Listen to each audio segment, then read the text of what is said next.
Today I am going to do a quick look inside Zaner-Bloser's Spelling Connections, which is a spelling curriculum for 1st grade through 6th grade.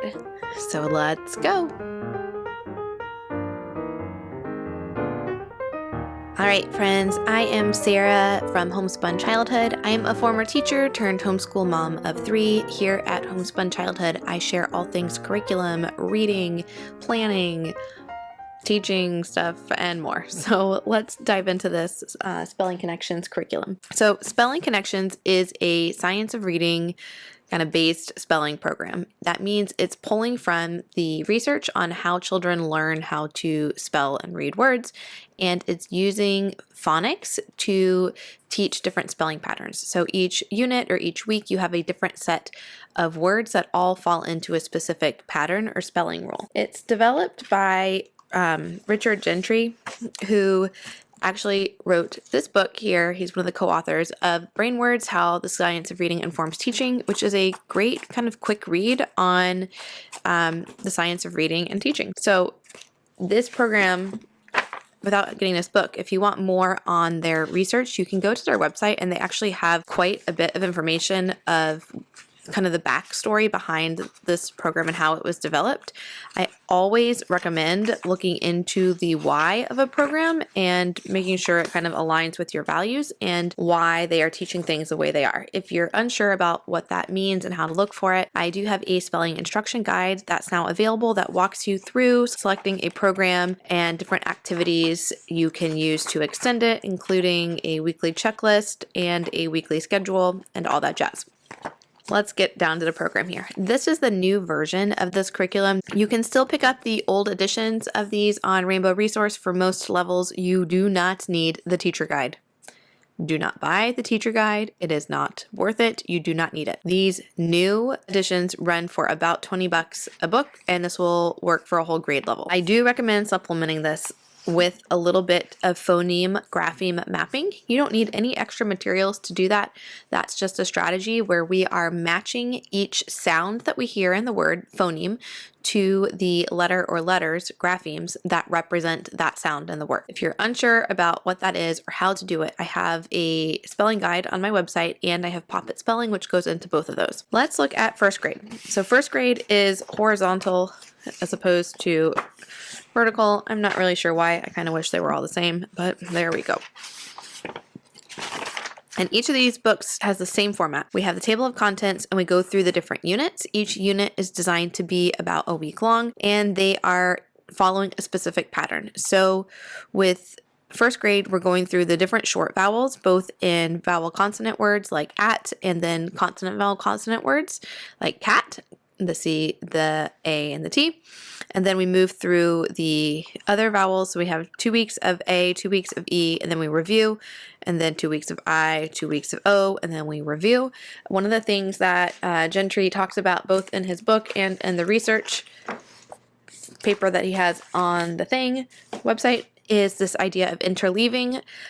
That is another idea that comes out of Peter Brown's work from Make It Stick. And basically that idea is we teach it, we practice it, we leave it for a little bit, and then we bring it back in. And so you will have an built-in review throughout this program. In every level, every 5 units, there is a review unit that reviews back and goes back over the words you've been previously taught.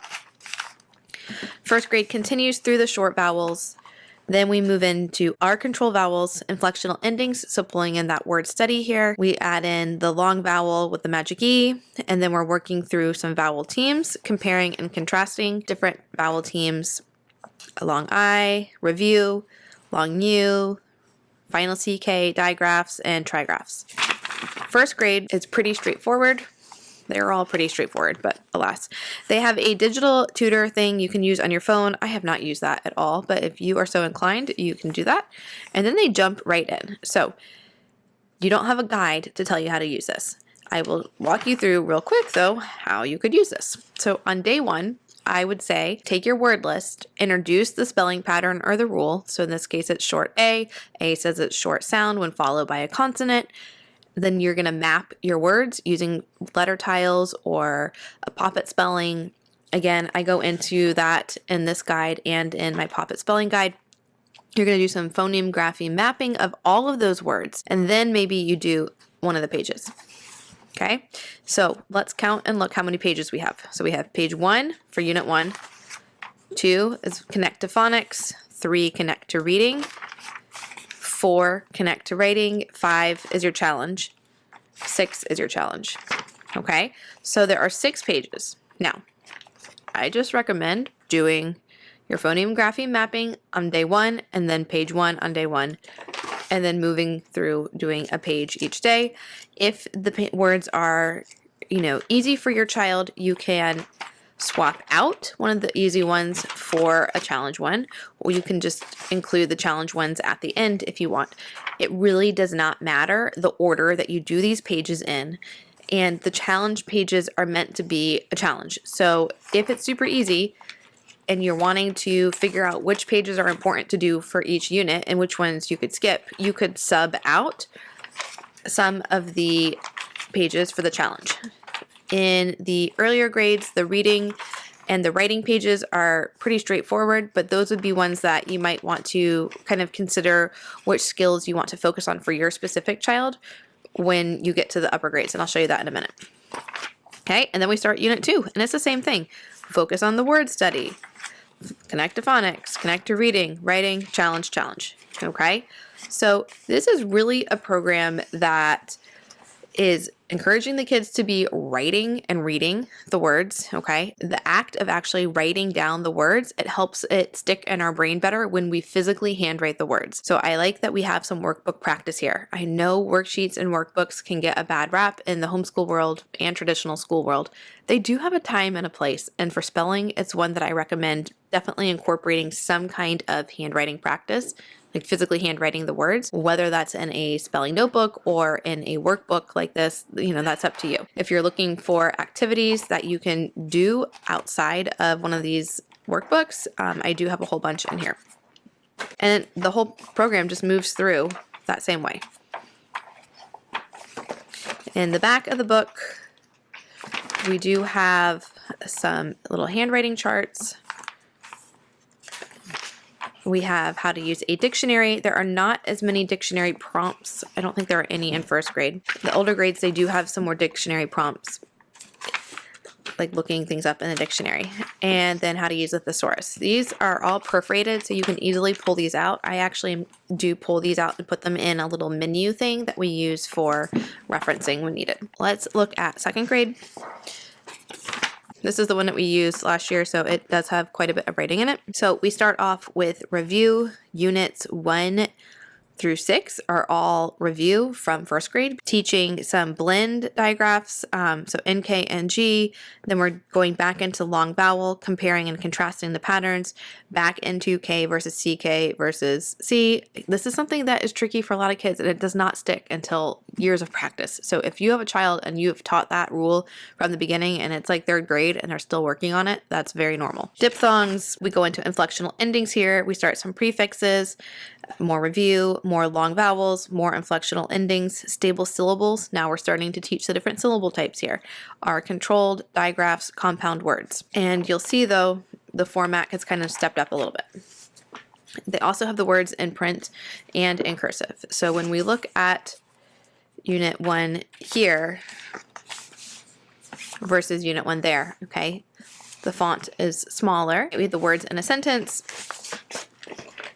and they're starting to include some word sorts in here. So again, I would take this program and I would divide it out over the week. If you're doing a 4-day school week, look through and think which ones are going to be something that I want to incorporate into our routine. Same format for introducing these. I would use phoneme grapheme mapping, the first 1 through 10 words on day 1. I would introduce this rule here. You could even make a notebook page or a binder page if you do that kind of thing to, describe the rule. I would save the sort for a different day if you want, or you can do it the same day and then do the next worksheet. Over here, we have a dictionary check. Again, a dictionary list, words in ABC order. Write 2 spelling words that begin with A in ABC order. Be sure to check your answer in a dictionary. And then we also have that dictionary page that I actually pulled out because it's in our little menu thing. Then we have the connect to reading. I like that we're pulling in analogies. We also pull in synonyms and antonyms and other units. We did not do the writing stuff in most of these. My son did like to edit, so we ended up doing the editing portion up here, and I would have him just write the spelling words that needed to be corrected down here or in his spelling notebook.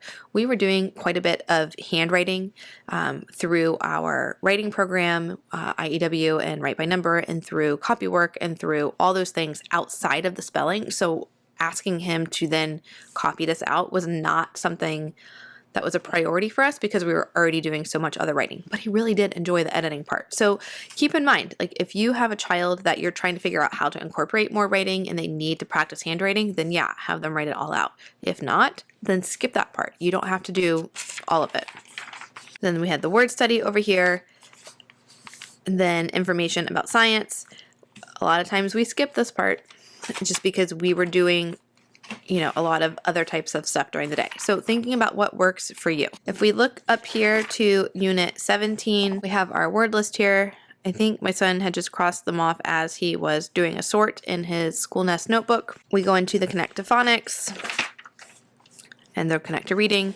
Here's an example of me adapting this page to meet our needs. Okay, so I had him correct it, and then he correct the spelling in here, like right next to it. And then we didn't copy it.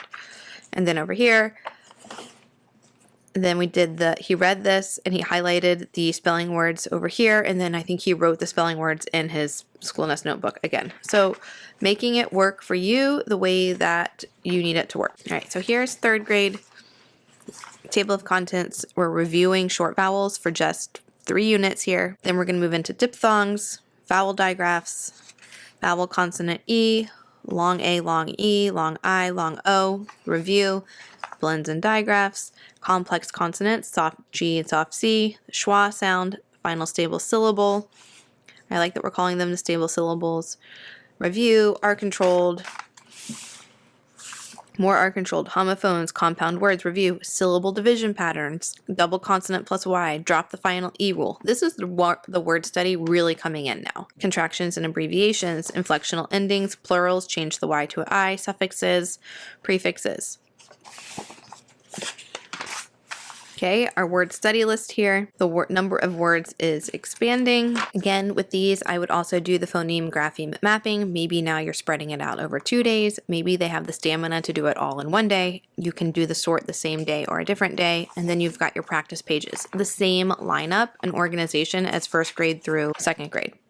Okay, we've got more analogies here. We've got making inferences, using context clues. Then the writing element again.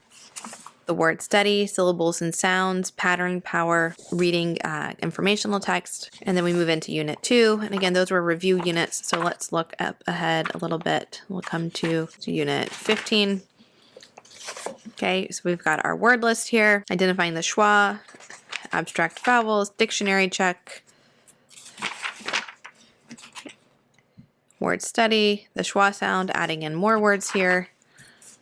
Okay.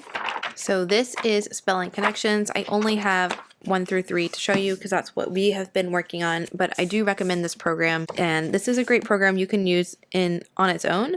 And if you use it on its own, I recommend adding in phoneme grapheme mapping. If you're noticing your child is struggling to maintain the skills from week to week, like they do great in your lessons here, and then like time goes by and you notice in their writing they're not applying that, that's when you might want to add in some extra practice and hold them accountable during their writing time for previously taught patterns.